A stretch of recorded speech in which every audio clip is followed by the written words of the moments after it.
This is my home too now. You should serve me properly. Ha ha. When I got home, for some reason my mother-in-law Jane, who I don't live with, was there and said something outrageous. What? I was shocked by Jane's words and couldn't help but exclaim in disbelief. I had been away for 3 nights and 4 days to attend my sister's wedding in Hawaii, leaving the house empty. Apparently, during my absence, Jane had moved into our place. Of course, the person behind this was her son, Scott. Yes, my husband. I questioned my husband about what was going on, but what he told me was beyond my expectations. My name is Kristen. I am 29 years old and work in sales. I was dedicated to my studies during my school years and landed a job at a major insurance company right after graduating. I am often referred to as a career woman by those around me. Indeed, I love my job and work hard every day. But when it comes to romance, I suck and have never been in a real relationship with someone of the opposite gender. However, a turning point came for me one day. It was an unusually hectic day with many appointments with clients. I had to visit an important client who was about to sign a contract, but I left the office just in time. Rushing, I grabbed the necessary documents and left the office. I hope I can make it in time. As I hurried to the station, I felt someone calling my name and turned around. I saw a man running desperately towards me. Kristen, please, wait. Huh? Scott? He was Scott, a colleague from the same department who worked in the gym. We hadn't talked much, only exchanging greetings. Catching up to me, Scott, panting heavily, handed me something. What's this? It was the document I needed for the client I was about to meet.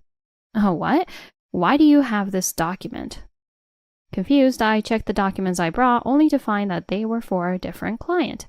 It seemed I had grabbed the wrong documents in my haste. I happened to pass by your desk and noticed this document was left behind, so I chased after you in a hurry. I'm glad I made it in time. Oh, thank you. I would have lost the client's trust without this document. I repeatedly thanked him, deeply grateful for his help. He smiled at me like the sun, despite the mistake I would never usually make. No problem. I'm glad I could help you. Please be careful on your way. Thanks to him, I was able to secure the contract that day. This incident led us to talk more, go out for meals several times, and naturally progress to dating. He was 2 years older than me, gentle, and always smiling. Our relationship progressed smoothly, and exactly 2 years after we started dating, we decided to get married. I was full of hope for a happy married life, but soon after the wedding, we faced a problem. It was about my mother-in-law, Jane. My father-in-law, John, had passed away 5 years earlier, and Jane was living alone. Her house was close to ours, so she often came over to beg for money. Kristen, you earn a lot, don't you? Give me some money. She had a big smile and spoke in a playful tone. Before Scott and I got married, I thought she was a modest and nice person, but she showed her true colors immediately after we got hitched. Despite repeatedly telling her I cannot give her money, Jane persistently asked for it, which frustrated me to no end. She seems to be reckless with money, spending whatever she has. Finally, she even called my sister to ask for money, which really made me angry. I thought of asking Scott to speak to his mother about it, and I told him my thoughts. Hey, can you tell your mom to stop asking for money? She even called my sister. You said it's fine to ignore her, but why should we have to put up with this? Please, ask her to stop. Huh? Oh, yeah. I'll talk to her next time. Scott's response was vague, and he never actually spoke to his mother about it. After we got married, I realized that Scott might be a bit of a mama's boy. In his eyes, I'm probably the bad one for speaking ill of his beloved mother. Even after repeatedly asking Scott, all I got was, That's just how Mom is. You don't have to give her money, just ignore her. That's all he said, asking me to just smile and let it go. He never actually told his mother to stop, not even once. Jane also constantly criticized how I did the housework, leaving me utterly fed up with her. As she got older and her health began to decline, she hinted at wanting to move in with Scott and me in our spacious house. She never brought it up directly, so I avoided the topic. But one day, Hey, Mom says she's getting weaker and feeling anxious, so she wants to live with us in our house. I think it's a good idea. You're okay with it, right, Kristen? Scott, smiling as he suggested it, received a firm rejection from me. Live together? That's out of the question. I absolutely refuse. Scott, not liking my response, became furious and started yelling at me. What's wrong with you? Mom is kindly offering to live with us. Then let me ask you, what's in it for me? It's stressful enough being asked for money and constantly criticized, even when we don't live with each other. Living together and seeing her face all the time? No way, impossible. What do you mean, what's in it for me? Are you saying you married me just for the benefits? Our argument escalated from there and we ended up fighting for a while. Neither of us backed down, and the argument continued into the next day. During this time, I was preparing for my sister's wedding in Hawaii. My parents had passed away in a car accident 3 years ago, and with distant relations to other relatives, my sister Ashley, who is 3 years older than me, was my only family. We've been close since childhood, and I was overjoyed to hear about her marriage, looking forward to the wedding immensely. The wedding date was set before Scott and I got married, so it was planned for me to attend alone. About 5 days into our argument, Scott suddenly apologized. I'm sorry. I went too far. We don't have to live with my mom if you're against it. Huh? I was relieved by Scott's words. Thank you. I'm sorry, too, for being so adamant. Yeah, it's okay. By the way, your sister's wedding is coming up, right? You'll be in Hawaii for 3 nights and 4 days? Have fun. With a smile from Scott, I also beamed. Thank you. I'll take lots of photos and videos. Thus, we made up and looked forward to my sister's wedding, enjoying peaceful days. On the day of the wedding, the venue was beautiful with a stunning view of the Hawaiian sea through large windows. My sister Ashley looked beautiful in her wedding dress, and her happy smile brought me to tears several times. Her partner, Nick, is a dependable and wonderful person whom I've met several times. I felt at ease knowing my sister was marrying someone like him. I wholeheartedly celebrated their marriage. After the wedding ended and I enjoyed sightseeing, I returned home, concluding my 3-night, 4-day stay. I'm home. As I said that, I opened the front door of my home. The person who appeared was Jane. Welcome home, Kristen. Oh, Jane, you're here. Surprised by her presence, she snorted. What do you mean, you're here? This is my home too now. You should serve me properly. What? Shocked by her words, I hurriedly headed to the living room. As expected, Scott was relaxing on the living room sofa, and I confronted him. What's going on? Why is your mother here? We agreed not to live together, didn't we? You're so loud when you just got home. The not living together thing was a lie. I moved Mom's stuff in while you were in Hawaii. From today, we're living together, the 3 of us. Anger boiled up within me at Scott's casual declaration. It seemed he had planned to sneakily start living together with his mother while I was away at my sister's wedding in Hawaii. What is that? You tricked me? Tricked? That sounds so bad. This is a perfect opportunity for you to show your care for Mom. You don't have your real parents anymore, so why not take this chance? Scott's smirking and such talk disgusted me. Jane, joining in, commanded, That's right. You should value me more. Start by giving me a massage. Right, Kristen. From now on, don't miss a day of giving Mom a massage. Also, about Mom's room, it would be hard for her to climb the stairs to the 2nd floor, so we'll make the guest room on the 1st floor her room. I couldn't stand their unilateral decisions any longer and raised my voice. Don't joke with me. Doing something like this without asking is the worst. Scott frowned, clicked his tongue, and yelled at me. What's with your attitude? Whether you like it or not, we're living together starting today. If you don't like it, you can leave. Stunned by Scott's harsh words, he then added insultingly with a laugh. Well, your parents are already gone to the other world, and you don't have a home to go back to, so where will you go? I realized I was done with Scott right then and there. Understood. I'll divorce you and settle everything. As I spoke calmly, Scott and his mother laughed out loud. Go ahead if you think you can. Do you even have the courage to divorce? With nowhere to go? But I totally agree with a divorce. You're not cute. Just because you can work a bit, you're always so arrogant. Scott is right. Even though you earn well, you don't give us any allowance and you're defiant. A useless daughter-in-law like you should just leave. Scott and his mother kept hurling insults at me, but having decided to sever ties with these people, I found it pointless to argue back and stayed silent. Taking my silence as a concession, they continued their verbal abuse, but I ignored them and took out my phone from my bag. I then made a call to a certain person, waiting quietly for the person on the other end to pick up. Huh? Who are you calling? Scott asked curiously, but at the same time the person answered and I started talking. Hello, sis? Yes, the person I called was my sister Ashley. Kristen, thank you so much for coming to the wedding. Have you arrived home? Yes, I'm home. The wedding was truly wonderful. Congratulations again. So, I've made a decision. I wanted to tell you right away because I've been worrying you for so long. Scott and his mom were holding their breath as I spoke. I've decided to divorce Scott. And about the house, it's too big for me to live in alone, and I'm not planning to rebuild it, so I'll take this opportunity to sort out the house and land too.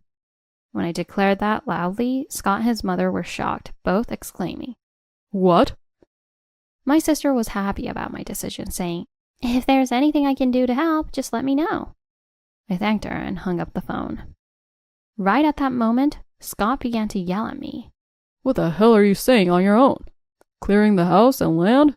You plan to turn it into an empty lot? You can't be serious, right? Yes, that's right.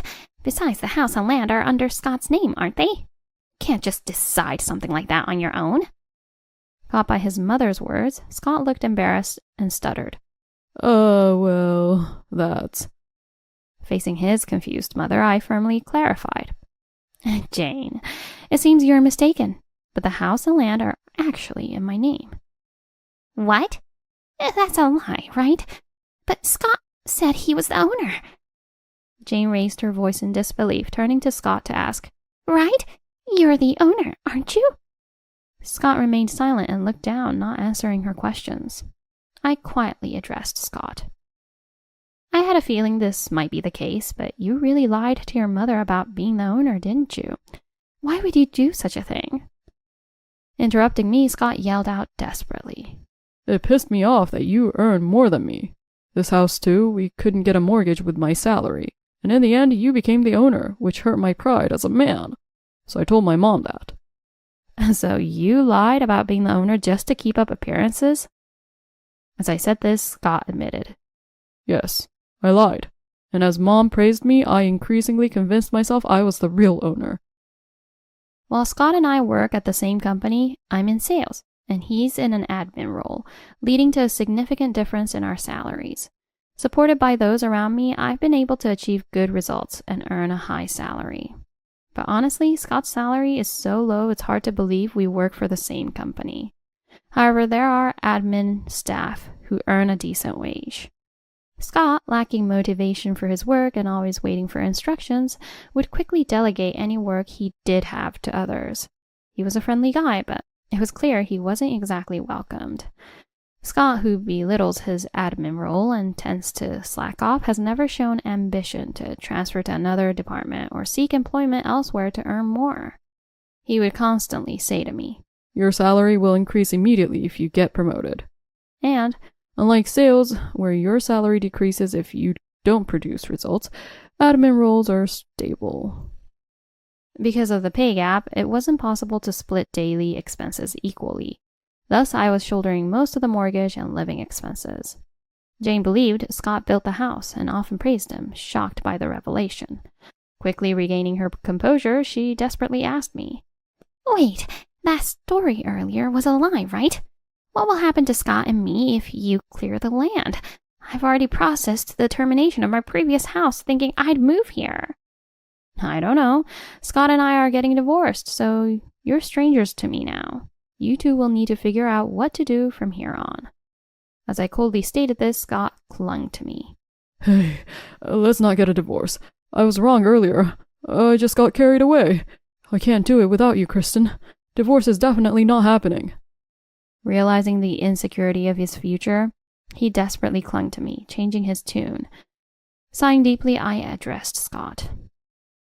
Do you think apologizing now erases everything? I can't continue being your wife after all this. I don't even want to see your face, so I'll stay at a hotel for now, but I'll proceed with selling the house and land. As I said this, both were visibly shaken. I'll give you some time to move out, but if you continue to live in the house without doing anything, I'll eventually take legal action to evict you.